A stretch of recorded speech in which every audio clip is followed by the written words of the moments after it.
Hello folks, and welcome to another episode of Let's Play Minecraft Resonant Rise. I'm your host, Kieran Dave, creator of the Resonant Rise mod pack, and one of the maintainers. And, exciting days, as always. Another episode to do today, another release of the mod pack to show off some new mods, and we have some goals today. Yeah, remember, we got kicked out of the end last time by the Ender Dragon, and I want to get ready to go and take him on with the whole server. To that end, I've been doing a little bit of work. Specifically, I've been putting together these empty sockets. Now, if I were to show you the recipe for these, it takes those weak blood shards, which we discussed a long time ago, a wee bit of glass, and 30,000 LP. So I have to cook this up, and this is a little system I've devised to just sort of auto-manual the creation of stuff. It'll suck it out right away. It'll let me quickly feed things through. I can also, push in large numbers of things at a time if I need to. It's a pretty neat setup because these, you see it's done. That was, by the way, 30,000 LP in a heartbeat. 30 buckets of liquid life, gone. And as you can see, I've actually made a whole bunch of these things, not to mention a bunch of other things, which are, pretty cool. 28 filled sockets. That seems like a lot. That's 30 buckets of life, 30,000 LP per. So, yeah, quite a few. And I was thinking that the first thing we should start doing is thinking about protection. I've been talking about doing blood armor, the bound armor, for quite some time. So we should probably get started with that. Now, I think that NEI, NEI, every so often it does this, and it really frustrates me. There we are. What we really need to do is make a soul armor forge. Now, let's go ahead and just pop that in there, and we should just have a journeyman's orb right here. Let's pull out a weak blood orb too. Yeah. Toss this in, a magician's blood orb. This is the soul armor forge. Wow, I can make more, but I don't want to. I want to just close that off. So check this out. You may not have seen these. Let's just go ahead and put it down here on the factory floor. Huh. Right click, nothing. That's because this block, let me just toss this in here by the way, so I can keep recharging my network. This block does not have any real, well, it doesn't have any GUI at all. It's pretty interesting how it works. Let's go ahead and try to make something here. So what we need is some of these sockets. Yeah, let's just go ahead and grab the rest. And what we actually have to do is build out our armor. This is kind of goofy, but we go like this, 2, 3, 1. Can we put it right there? 2, 3. Ooh, it's gonna need a little bit of room. Huh. Let's just use this as a stepping stone. 1. Hello. So as you can see here, if we were to think about this as a crafting grid, that would actually be armor, and then the empty spot would have the soul forge in it, where any empty spot can fill it, I think. And if we were to right click this right now, it would make armor. But that would be a terrible waste, because this is a lot of LP. And what we'd really like to do is make sure that we actually can get the bang for our buck. Now, we're not going to make the best armor in the game just yet, or the best blood armor in the game, but we are going to get close. So the first thing we're going to do is think about upgrades. Now, each of our sigils from blood magic has potential to do something awesome. We have the water sigil, the lava sigil, the void sigil. Almost all these things actually have a value. I think the only one that doesn't is the sigil of elemental affinity. I think the whirlwind does. I think the magnetism, the bridge doesn't. I hope not anyways. And the divination sigil, of course, wouldn't be a very good choice. But yeah, so each one has a different thing. For example, the air sigil, which is a pretty good one. Why don't we do this one right now? What does it take? Almost nothing. All right, folks, to save time, I went ahead and just kind of gathered all the pieces that we'd need. Yeah, so it should be no problem. So let's go ahead and pull out what we need. Like I said, an air sigil, a master blood orb, and we're going to need a weak blood shard. Now, here's how it works. For each piece, or for each socket in the piece of armor, you'll want to give it a different upgrade. Each socket can only hold one upgrade. Now, not all the upgrades do anything, but generally it can hold most of them. So, for example, in order to enable a special power in the armor, we have to give it at least a weak blood shard. Better blood shards can give it more powers. Then, of course, we have to give it the power we want. In this case, negation of fall damage. Then, that would work if I were to right-click right now, but then it would still cost something. So I want to give it an unbound Master's Blood Orb. And now, when I click this, boom, I get my awesome bound chestplate. Now, this bound chestplate by itself really doesn't have fantastic armor. I mean, it's good armor. But when it becomes a whole set, then it has absolute negation. However, as of now, oh wait, I have to take off all this armor for it to show. As of now, that upgrade should be active. Yes, as you can see, now cost-free, we have an absolute negation of fall damage. How cool is that, right? Now, what about getting haste? Since it's going to be a little tricky for us, why don't we go ahead and make the boots next? Now, we need to relocate this. Remember, it's a little tricky to kind of figure out what these are. It took me a little bit of experimentation. But generally, it needs to be in contact with the most number of pieces. That seems to be the rule. So in this case, it could, in the case of the boots, it needs to be on the bottom. But all right, so let's go ahead for this one. Why don't we give ourselves haste? Because haste is awesome, right? Whoa. Whoops. We'll also need a Master's Blood Orb. And we'll need one of these blood shards to activate the actual thing here. So let's go ahead and in one of these, let's put that, right? Haste rune. In one of these, let's put a Master Blood Orb. And of course, we definitely want to have actually activate the upgrade with a shard. Boom! Right? Now, when I put these on, I'll have haste. As you can see, I'm moving much faster than I would be. I don't have any of my Darkcraft armor on, but I actually am moving much faster than I ought to be. Now, I think it actually counts as now, the only thing that's a little bit of a bummer about it is that it doesn't count as haste for the purposes of Darkcraft. Whoa! But it makes your air sigil very, very strong, so that's going to be fun. What should we make next? We should make the pants. Now, I thought a whole bunch about what upgrades I would like for the pants, and there are a few that'd be fun, but I thought that adding a little bit of utility to the armor might be really nice. I think in this case it needs to go right in the middle, so let's break that and put that right there. In this case, I thought that maybe the Sigil of the Green Grove, which, by the way, I don't think I've really talked about too much, but is quietly one of my favorite items in this entire mod. It's so good, it's so powerful, and it's so useful. So let's go ahead and slot that, and finally, let's slot this, and boom! Now we have Pants of the Green Grove. Now, you may not have seen how these work. They are humorously good. Let's just hop over here. So what the Sigil of the Green Grove is doing is around me is creating a field of constant extra growth, extra ticks, right? So every time that I get one of these, if I'm standing near it, then it's going to constantly cause things nearby to grow faster. What's even funnier about that is that it actually stacks. So let's see. If I pull out my other Sigil of the Green Grove, where is it hiding? I believe here. With just one, it's pretty ridiculous how fast things grow. But with both the Sigil of the Green Grove and the Armor of the Green Grove, wow. So watch, we can go like this. Let's just go like this, right off in the middle here. Right now, if we sit here and watch for a sec, things are already starting to grow back. Look at that. Already the cane has grown back. It's so good. It's so good. Really out of control, actually. So I'm a big fan of that. Look at it, grew so fast it didn't get the block update. Yeah, so even with just the armor, we are now basically a walking fertilizer. I kind of like having that in the pants. You know, it's a little bit of a little bit of extra punch in the pants. Right. Now, I guess well, you know, we should stay out here because for the final piece, we do need to do a little bit of extra work. I thought long and hard about what the final piece should be, and I realized that oh boy, this is like actually hard to use now. That's so strong. I'll have to practice a little bit to get careful with it. Anyways, I realize I do want to get more into Thaumcraft. I know I don't like the rituals. I do like the content though, and it seems to be, or not the rituals, the research. I do like the content a lot, and actually I guess the research system is changing in response to the feedback. So we're going to go ahead and start future-proofing ourselves for some Thaumcraft stuff, because I think the wand will be very useful in our hunt through the end for awesomeness. So let's go ahead and bind, this is something way added recently, Goggles of Revealing. Ooh, ouch. Let's just stand back and let this all happen. Put that out.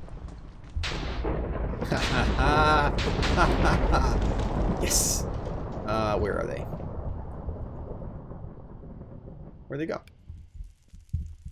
Hello?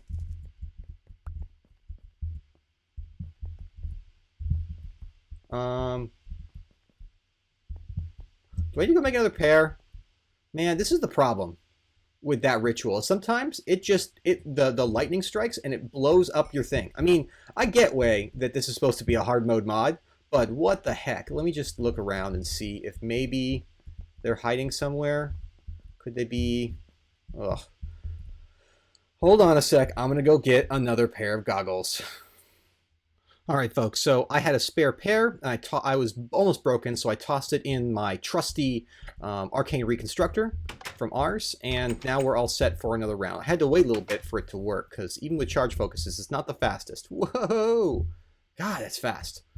I basically need to build a staircase. I need to stop pretending I always have Darkcraft armor, because that's a little nuts. Okay, let's give this another whirl. This time, why don't we put up a little shield? Yeah, let's just do a little shield right above us so that in the event of an emergency, hopefully nothing will get broken. I think it's fine to do it that way. Tap and coin off. Throw. Whoa, whoa, that hurt. Coin up. Whoa, whoa, whoa, whoa. That really hurts. Ouch. There we go. So these are, now I got them. This is my sanguine helmet. This is my goggles of revealing. But they're improved even more by blood magic infusion, and I guess the chance of losing them periodically. So now we can just go ahead and hop down here. And as you can see, I can see the aura node outside my house. Pretty cool, right? So these are basically better goggles, but they also count as an upgrade for our blood magic helmet. So let's go ahead and just like you would expect in the crafting grid, up, and up. There we go. Now let's go ahead and grab this backpack I made just to hold these things. Let's grab our orb and our shard. We don't need that right now. Shard, orb, and then finally the armor itself. By the way, it shouldn't be damaged. Toss that in a different socket. Remember, you have to toss them in different sockets. And da-da-da-da. There we go. Now, by putting on the full set of armor, which, by the way, I look like scary. Yikes. I mean, that's the power of blood. I kind of wish that there was a more magey looking thing, but I guess it's cool. Right, so now I'm immune to fall damage. I'm constantly hasted. I can actually stack that with this, and then be like, Rear. And now, all sorts of cool things. I get step assist, which is awesome. Thank you very much, Darkcraft, for making step assist come standard with any sort of speed upgrade. And yeah, so now with this, I can still see Thaumcraft stuff. So I don't have to give up anything. But more importantly, I'm totally immune to normal damage. So let's go ahead and test that hypothesis. Here at Cesa's place, I am hopping over into his portal to the Deep Dark, which he has, of course, in true Sasian, Shupian style, I guess I should say, he has prepped for all sorts of goodness. So as you can see here, we've got some stone ladders going down quite a ways. Oh boy, that's cool looking, Sase. You don't let it work. But you know what? We're fine. We're fine. We're fine. Fine. Wow, this goes all the way down to the bedrock, huh? Well, that's not quite what we want. Let's see if we can get back up. It's just so much, it's so joyous. A test subject. Ouch. Look at this guy. Look at this nutty knockback. But now, note that instead of taking damage, we're just being knocked around a little bit. Now, what does that mean for us? Our system is still providing us with an awful lot of LP, right? But we're not taking any damage whatsoever. Now, that's more than just a function. Is there any place I could stand where I'm not going to get... Yeah. It's more than just a function of our... wow, I'm covered in arrows. It's not just that we have 10 hearts. We'd still be taking a little bit of damage. It's that this blood armor absolutely negates damage. There is nothing that can hurt us. And in the Deep Dark, by the way, don't be fooled by the lack of death there. Sup, creeper? Blow up. No damage whatsoever. We can get right on top of him. Won't matter. Sup? You guys, wow. So, by the way, the Deep Dark is a good place to come and test things because it's definitely upgraded in terms of... Whoa. They're going to have a fight, aren't they? I wonder who's going to win. Anyways, the Deep Dark has much stronger enemies. Don't worry about it, though. That's just to kind of prove we are now immune to damage. Nothing can hurt us so long as we wear this armor, which is awesome, right? Anyways, yeah, with that, I think we have armor. Between this armor and the other things we have, this armor should let us take on the Ender Dragon. So there's still a couple other things to do, but why don't I get my inventory cleaned up? Chimerite. Huh. I wonder where I got that from. I'm going to get my stuff cleaned up, and then I'm going to start to work on the next thing we were planning to work on, which is to finish up our tree farm, because I definitely don't want to leave that alone. So one sec, and I'll be right back with what we need for the tree farm as the world loads around me. All right, folks, so I have also done a little bit of redecorating downstairs as I begin to use this hallway, and I just thought I'd show off what I did with the Steve's Carts section before we get to it. I sort of redid this. I added a battery upgrade. I kept the modification upgrade, and if you step down to this access terminal, I added a lava engine. Now, what's cool about that is that now I can just export lava from my system into this, and it never runs out of fuel, which is definitely nice. And also, I just love these chisel blocks. I may actually take these and use these as a theme for the rest of this hallway, and indeed, a lot more of this. Like, I just love the look of that. It's hard to do anything wrong with these chisel blocks. Although I may switch the floors. I feel like it's a little bit too noisy with all the different colors. We'll see. But yeah, here are the carts we've had so far, and here's our fancy new cart. Let me just go ahead and put down a single track so you can really see how awesome this thing is. Yeah, that thing is cool. Right, so let's take this outside. I've smoothed up a bit of an area, and we'll quickly put together the rest of this tree farm. You'll notice that I'm wearing the Darkcraft armor just for mobility right now. Just a thing we're going to do. All right, so I'm not going to go too long on the mechanics of the tree farm itself and how it works. I'm just going to kind of lay out these tracks in an order that is fairly optimal.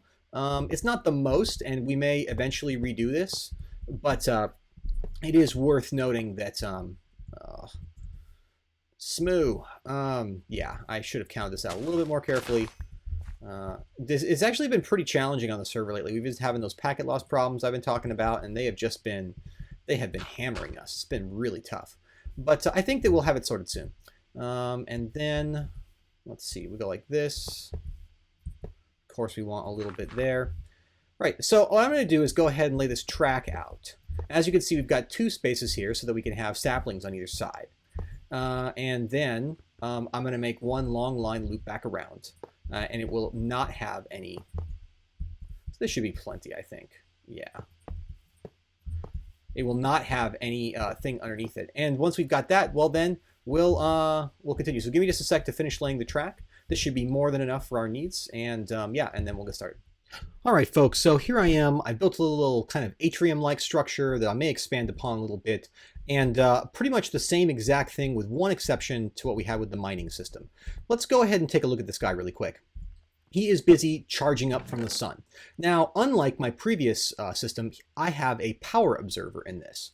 So a power observer is a pretty cool system that can, what it can do is it can basically say, hey, this engine is in this status, which gives us the ability to manipulate the way that this system runs and does stuff. So well, basically what we want to do is we want to say that we want to make sure that this guy, if you shift click, you can up it by 10, that this engine condition, the solar engine, has a lot of energy banked up before it goes forward and does its run so that it doesn't run out. Now, as you can see, it's slowly banking up quite a bit of energy. But let's say we were to be able to toss this in here and just make 5K for blue, right? The red one is waiting for 25K. The blue one is already active. I haven't shown you these blocks, but there are these cool blocks like the detector station here. What I've done is gone into these states and said, is power observer red active?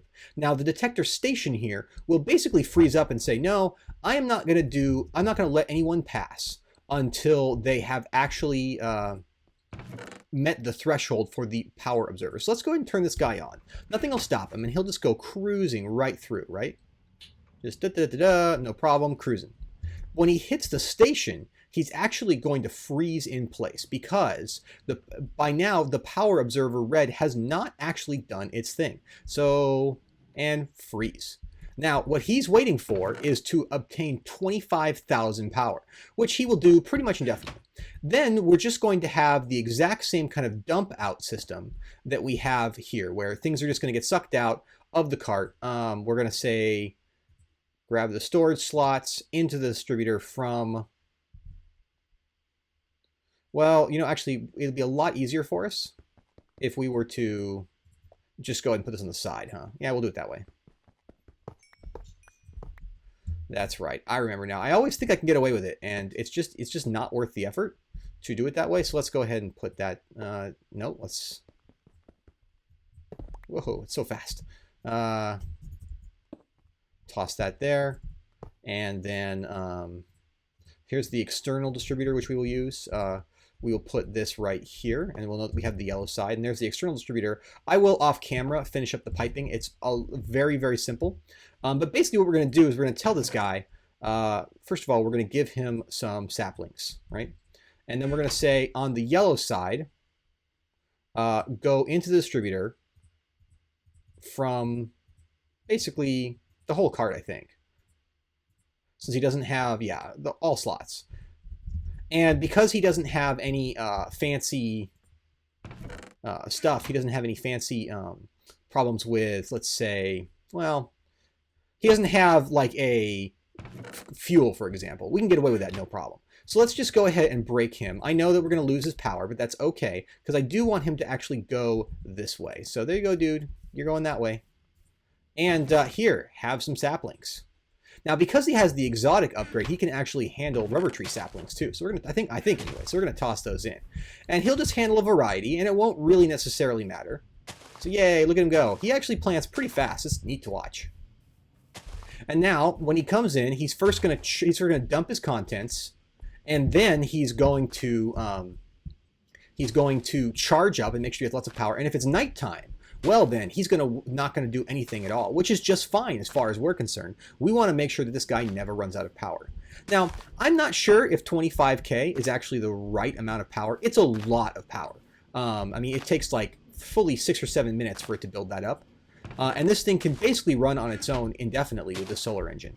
So I'm pretty confident that 25k will be enough when we actually get there. So yeah, this guy should just happily run through and do his thing and start doing everything. And I'm just going to grab a bunch of Java barrels, upgrade them a little bit, and connect them. And then next episode, we'll see about getting things out. Yeah, you see, he's happy to plant these things because of the exotic tree upgrade. So we're actually going to get rubber out of this too. How awesome is that?